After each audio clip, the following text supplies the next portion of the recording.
Premier League ကလပ်အသင်းတွေ Champions League မှာနောက်တစ်ဆင့်ကိုတက်ရောက်နိုင်ပါအောင်မလားဒါပေမဲ့ကျွန်တော်တို့ဒီပေါ့နော် Champions League ဆိုတာကလည်းဒုတိယအကြော့မှာမထင်မှတ်ထားတဲ့ canvas တွေကအများကြီးဖြစ်ခဲ့တာဆိုတော့ Premier League ကလပ်အသင်းတွေဒီလိုမျိုး Champions League ဒုတိယအကြော့ပေါ့နော်ဒီ16သင်းရှုံးထွက်အဆင့်ပွဲစဉ်တွေမှာစွမ်းဆောင်ပြမလားဒီຢာတွေကတော့စိတ်ဝင်စားဖို့ကောင်းပါတယ်ဒီဗီဒီယိုမှာတော့ဘယ်အသင်းတွေကနောက်အဆင့်ကိုတက်နိုင်ခြေရှိလဲဘယ်အသင်းတွေကတော့ဒီအဆင့်မှာပဲကျင်းနေရနိုင်လဲဆိုတဲ့အနေအထားတွေနဲ့ပတ်သက်ပြီးတော့သုံးသပ်ပေးသွားမှာဖြစ်ပါတယ်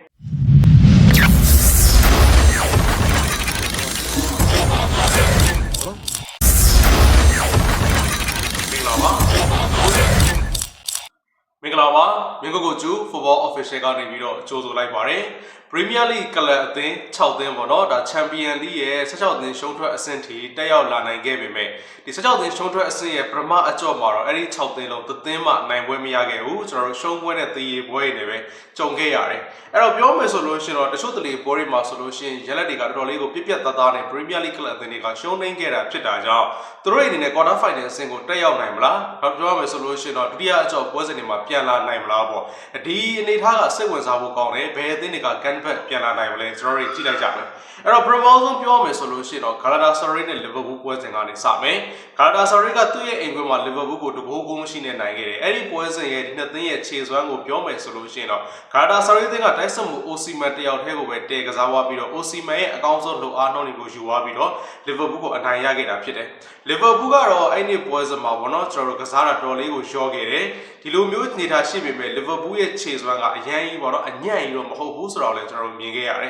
်ဒီလိုအခြေအနေမျိုးမှာ Liverpool ကသူ့ရဲ့အိမ်ကွင်းဖြစ်တဲ့ Anfield မှာတော့အကောင်းဆုံးပြန်လာနိုင်မယ်လို့ကျွန်တော်ကယုံကြည်တယ်။ဘာဖြစ်လို့လဲဆိုတော့ Liverpool ဆိုတဲ့အသင်းကသူတို့ရဲ့အိမ်ကွင်း Anfield ဒုတိယကျော့ Champions League ပွဲတွေမှာဆိုလို့ရှိရင်ပေါ့နော်ကျွန်တော်တကယ်ကိုမျိုးကိုတကယ်ကိုပေါ့နော်ဒါမတင်မှတ်တာတွေကိုလုတ်ပြလေးရှိတဲ့အသင်းဖြစ်တယ်။အဲ့တော့သူတို့ရှုံးနေခဲ့တာကလည်းသွင်းကိုတကိုးရဲဆိုတဲ့အနေအထားမှာတော့ကျွန်တော်ကတော့ Liverpool သင်းကတော့ Champions League ရဲ့ quarter final ကိုသူတို့ရဲ့အိမ်ကွင်း Anfield မှာပေါ့နော်အကောင်းဆုံး canvas တစ်ခုနဲ့ပြန်လာနိုင်ပြီးတော့တက်ရောက်နိုင်မယ်လို့ကျွန်တော်ကတော့ထင်တယ်။နောက်ထပ်ပွဲစဉ်တစ်ပွဲဖြစ်တဲ့ Atletico နဲ့ Spa ဆိုလို့ရှိရင်တော့ဒီ Spa ပေါ့နော်ဒါတီကိုကွင်းမှာ9ဂိုး2ဂိုးနဲ့ရှုံးခဲ့တယ်3ဂိုးပြတ်ရှုံးခဲ့တာဖြစ်တယ်အဲ့တော့ Spa ရဲ့လက်ရှိခြေစွမ်းနောက်တစ်ခုကကျတော့ဒီပေါ့နော် Atletico သင်းရဲ့ Champions League အတွေ့အကြုံဒီအနေထားတွေကိုကျွန်တော်ချိန်ကြည့်လိုက်မယ်ဆိုလို့ရှိရင်စပါးကွင်းမှာတော့စပါးက3ဂိုးပြတ်နဲ့ပြန်ပြီးတော့ပွဲချိန်အတွင်းမှာအနိုင်ယူဖို့ဆိုတာကတော့မလွယ်ဘူးလို့ကျွန်တော်ထင်တယ်အဲ့တော့ဒီတော့ကျွန်တော်ကတော့စပါးကတော့ဒီအဆင့်မှာပဲလို့ကျွန်တော်ကတော့သုံးသပ်ပါတယ်အဲ့တော့နောက်ထပ်ပွဲစဉ်တစ်ပွဲဖြစ်တဲ့ Newcastle နဲ့ Barcelona ပေါ့နော်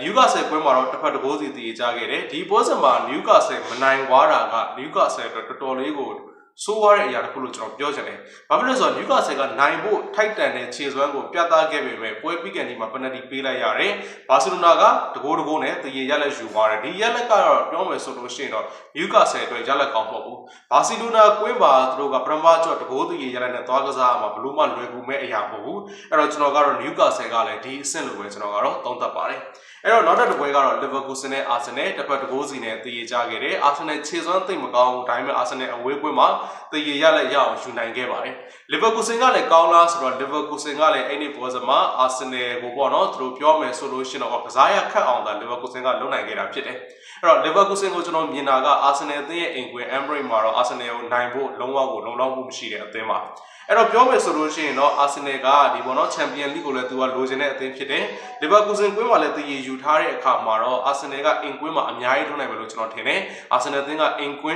းဒီပေါ့နော် Emirates မှာတော့ Liverpool ကိုအနိုင်ယူပြီးတော့နောက်ဆက်တက်မယ်လို့ကျွန်တော်ကတော့သုံးသပ်ပါတယ်။နောက်ထပ်ပွဲစဉ်တစ်ပွဲကတော့ PSG နဲ့ Chelsea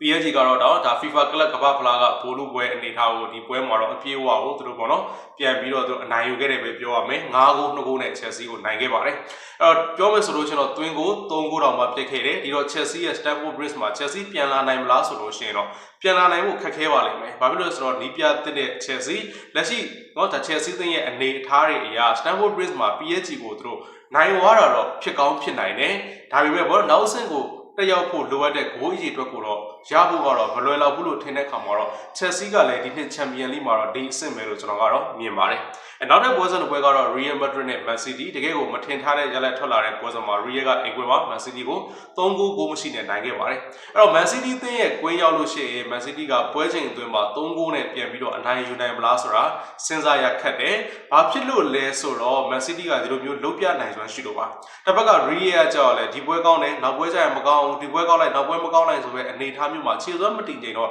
Real ရဲ့အဝေးကွင်းကိုလည်းကျွန်တော်တို့ကသိပြီးတော့ယုံစားလို့မရဘူးအဲ့တော့ပြောချင်တာကဒီပွဲစဉ်မှာပေါ့နော်ကျွန်တော် Man City ကတော့နိုင်တယ်ဒါပေမဲ့ Real အသင်းကခြေပါကိုတကိုးလောက်ပြန်ရပြီးတော့3ဂိုးတကိုးဆိုတဲ့ရလဒ်မျိုးပြန်ထွက်မလားပေါ့ဒီပွဲစဉ်မှာတော့ကျွန်တော်ဒီလိုတွေးမိတယ်အဲ့တော့ပြောချင်တာကတော့ Real ကို Man City အနေနဲ့သူ့ရဲ့အိမ်ကွင်းမှာတော့နိုင်ဝနိုင်တယ်ဒါပေမဲ့3ဂိုးပြည့်နေတော့မိနစ်90မှာပြန်ပြီးတော့မနိုင်လောက်ဘူးလို့ကျွန်တော်ထင်တဲ့အခါမှာတော့ဒီအနေထားမှာလည်း Man City အနေနဲ့ပေါ့နော် Champions League မှာဒီလောက်နဲ့ပဲပြီးသွားပြီးတော့ Premier League ဘက်ကိုပို့ပြီးတော့အာရုံစိုက်မယ်လို့ကျွန်တော်ကတော့ထင်တယ်အဲ့တော့ Premier League ကလပ်အသင်းပေါ့ဗျာဒါ6သင်းအထိဒီအဆင့်ကိုတက်ရောက်နိုင်ခဲ့ကြပြီမဲ့နောက်အဆင့်ကိုတက်ဖို့အတွက်ဆိုလို့ကျွန်တော်အဲ့ဒီ6သင်းလုံးကတော်တော်လေးကိုစူးစမ်းကြအောင်မဲ့အနေထားမှာရှိတယ်ဒါပေမဲ့ကျွန်တော်ရဲ့အမြင်ပြောရမယ်ဆိုလို့ရှိရင်တော့ Liverpool နဲ့ Arsenal ဒီနှစ်သင်းပဲ quarter final အဆင့်ကိုတက်ရောက်သွားနိုင်မယ်လို့ကျွန်တော်ကတော့သုံးသပ်ပါတယ်အဲ့တော့ဒီအနေထားရနဲ့ပတ်သက်ပြီးတော့ကျွန်တော်ရဲ့အမြင်တွေကတော့ဒီလိုရှိပါတယ်ဒီအနေထားရနဲ့ပတ်သက်ပြီးတော့ကိုယ်ပိုင်အမြင်တွေရှိလို့ရှိရင်လည်းပြောပြပေးသွားလို့ရပါတယ်ကျေးဇူးတင်ပါတယ်